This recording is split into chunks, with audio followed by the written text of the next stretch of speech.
The number of runners I see walk through that door with knee pain, foot pain, or some kind of back pain that could easily be treated by using these 4 tools is unbelievable. What's going on, guys? Bob Acone here. Warm Up Wednesday segment.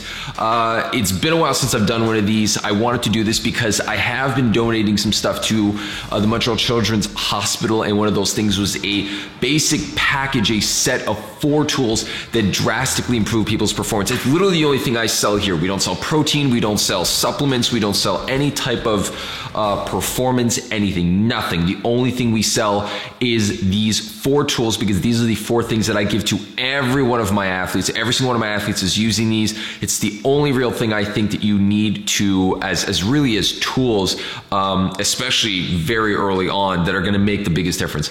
I'm the type of person that when I want my athletes, when my athletes come in through this door, it's 80-20. It's what is a 20% change that you can make that's gonna make an 80% change? These are the tools that I think are gonna make that change. So let's get right into that. So here's the problem. Many of you have knee pain, foot pain, back pain when you do any type of sport, whether it be running, cycling, soccer, whatever it is, and it's so easily manageable by doing simple 15-minute warm-ups before any of these things and before really any of your training. And all you need to do is do this on a regular basis, sometimes before, and you can do it after. So always before, but sometimes after, and even on days that you're not really training, and you will see a drastic improvement in your performance, because you're gonna be functioning a whole lot better, and you're gonna see how we're gonna do that. And 2, you're gonna be fending off a ton of injuries, which is usually the biggest problem. Like how my phone vibrated right in that last segment, and just like kind of threw me off for a little bit, but I'll probably try to edit that out and do some audio stuff. Anyway, okay, so these are the 4 tools.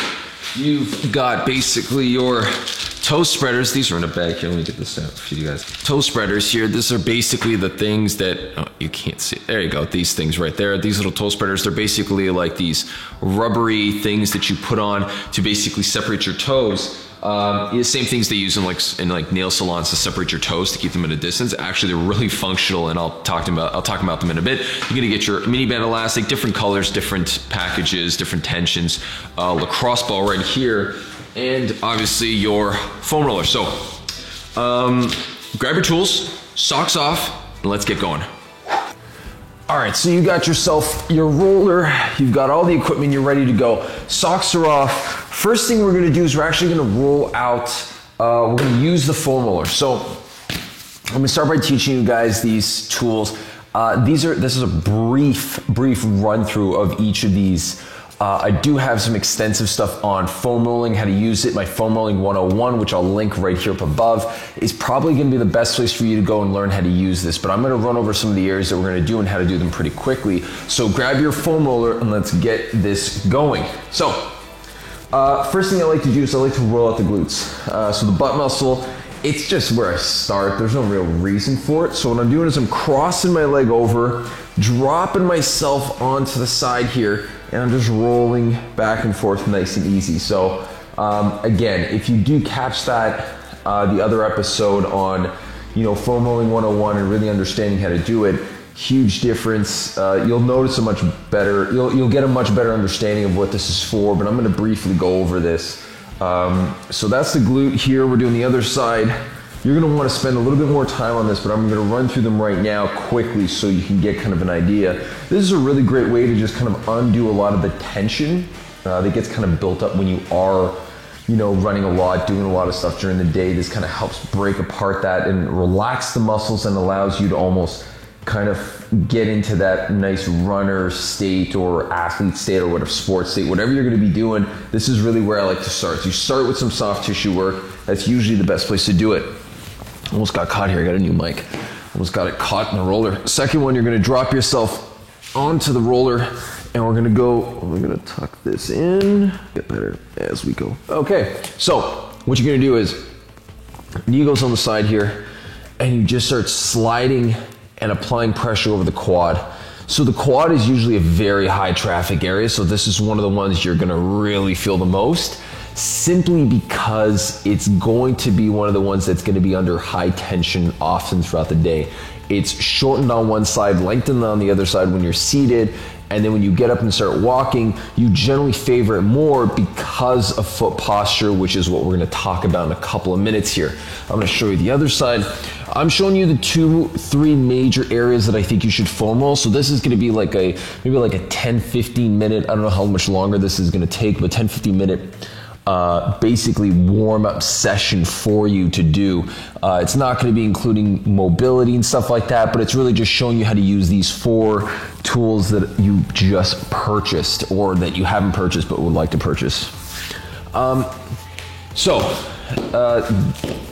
Next area is going to be the calves. Calves here are really important. The reason why I like working the calves, the reason why, I might get a little closer to the camera here. The reason why I like working the calves is because they're, you know, if you are running, I think it's really important. You'll notice that the calves generally end up taking a beating, and the reason they do is usually because the foot's in the wrong position.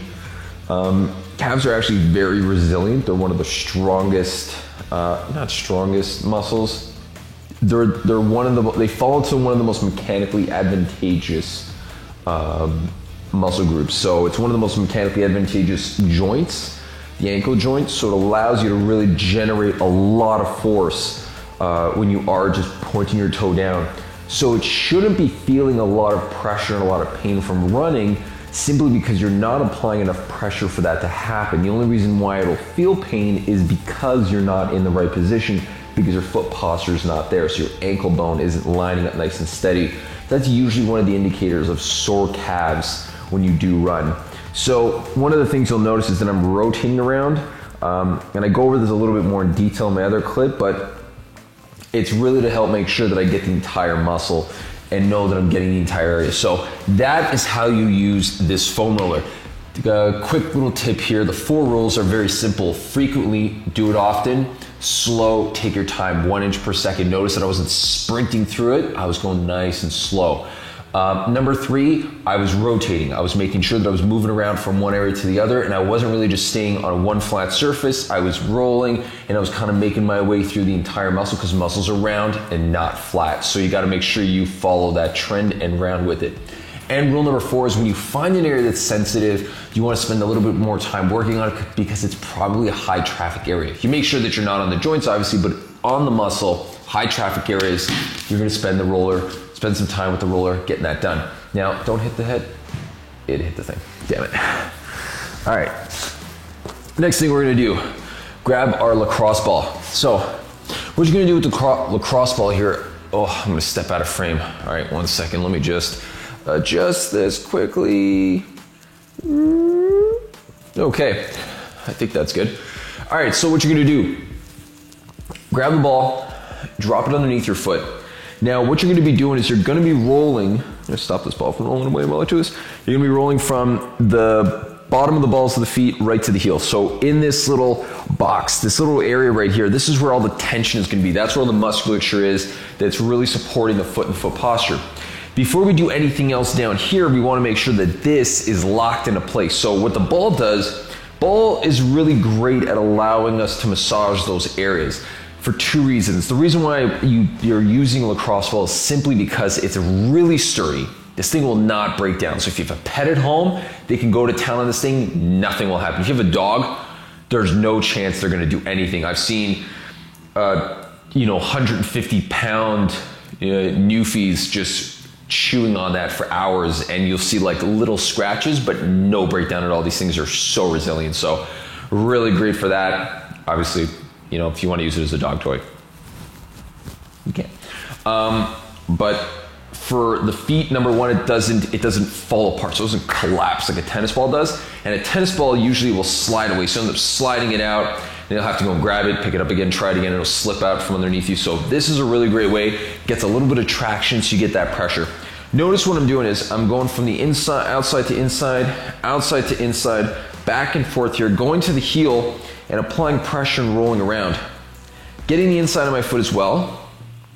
Now again, this is soft tissue, so it follows the same rule as, foam roller, I pointed it there, it's actually right there. It's following the same rules as the foam roller. Okay, we want to make sure we are taking our time and doing this properly. This is a great thing. The rule I used that I've heard that I liked that I kept was 2 minutes a day. Sorry, 2 minutes twice a day for 2 weeks. You'll start noticing a difference. 2, 2, 2. So the rule of 2. So 2 minutes twice a day for 2 weeks, and you'll start noticing a significant difference. And all you need to do is, at home when you're standing there just watching TV or something, just stand up, get going on it. You could do this at the office, if you can't take off your shoes, maybe your neighbors won't like it, but if you have the opportunity to do that, great time to do it, because it'll help kind of break apart that high tension, high traffic area when you're wearing poor shoes that aren't very good for your feet. And again, this is just relaxing the muscle. So this is how we use the lacrosse ball here and going on the inside of the foot as well. So when this is done, toss it off to the side. Toe spreaders. The toe spreaders are very important. You need to know how to put these on properly. The way you put them on is not exactly the way you would think. So this, if you were to look at it, you would think that I would put them on my feet as such, right? So a little bit bigger here, smaller on the outsides here. You would think that I would just slide them on my feet. So my right foot, left foot, and I would just slide them on. They actually flip and go this way. So they're gonna be not the way you would think they would go. We're gonna go against that and flip them in upside down like that. So they're gonna slide in. There's individual holes. I don't know if you can see that. There we go.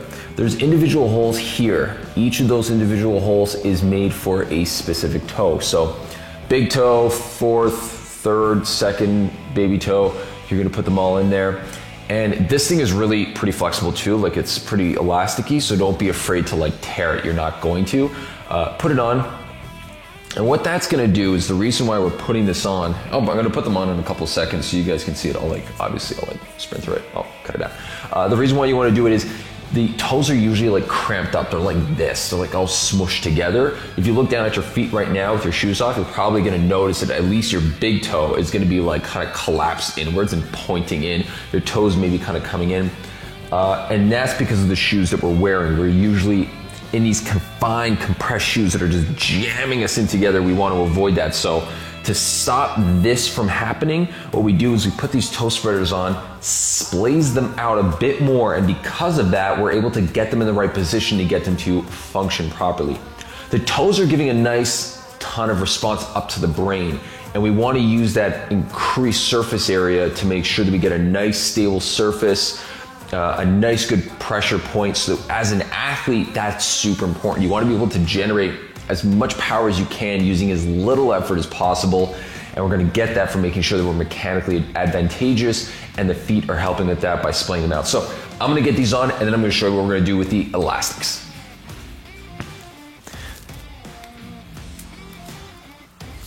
Okay, so all right, so now that we got them on, grab our elastic, and all you're going to do is take this elastic here, and I like to put them around, I like to start it up around the knee, okay? This is a great way to get hip muscles going. A lot of functional hip muscles right here in the hip are probably the game changers for you, okay? When you are a runner, we often don't work on activating the hips. So what I do is I use these elastics in conjunction with good foot posture to really get the hips going. So I'm gonna show you one way you can do that. This is one of my favorite exercises you do. Slap it on. Basically what you're doing is you're gonna pick up your arch, get a nice arch. Now you notice that my toe spreaders are on.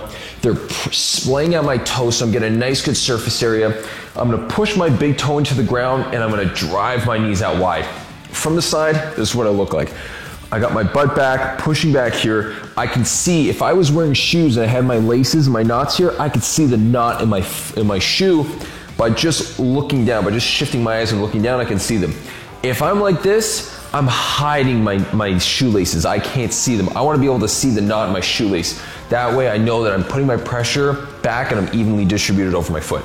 From here, what I'm doing is, you're gonna feel this. This is gonna be comfortable for you, because right now it's gonna be wanting to pull you in. Just holding it out here is gonna be tough enough as it is. So you're gonna go, holding it out, we're gonna go 30 seconds. From this 30-second hold, I'm not gonna wait out 30 seconds, but you can hold it right now while I chat. We'll see how far we can go. From this 30-second hold, then what we're gonna do is we're gonna allow the leg to come in and then push back out. But But as we let the knees come in and then push them back out, I want you to try to maintain a nice high arch. Okay, that's the tricky part. That's gonna be the difference maker. Knees coming in, high arches. So we're gonna let it in, driving out. Letting it in and push out. And we're gonna go for about 10 to 15 of these. And you're gonna start feeling the outside of your hip just start burning like crazy. Now, do these tools always feel the way I'm telling you they're gonna feel? Maybe, maybe not. The reason they may not be feeling that way is because you may not be activating the core. You may not have, so there is gonna be another episode, I'm gonna link it right up above here, another segment. It's called How to Master Home Workouts. It's really my favorite way, all right, that's enough, I'm not doing any more of these. It's really my favorite way of getting an entire home workout in properly, and it's really the thing that I do with all my pro athletes. I like to make them understand how to control their body when they come back from the off season, because usually when you go into the season, you start doing things in habitual manners. So you go on the ice, if they're hockey players, you do specific things that are going to take away from your natural tendencies and your natural techniques. So what I like to tell them to do is, you know, get back to the beginning, reset the body, get everything to start working properly. When that happens, then we can start taking it to the next level and start building on that. So that's what you can do. So I linked it up above a couple of seconds ago. You can head back there. I will put it down in the description so you can follow that there. So the How to Master Home Body Workouts, home workouts, yeah, it's a segment. We're on like week 3 by now. I don't know when you see this. It might be at week 5. It might be done.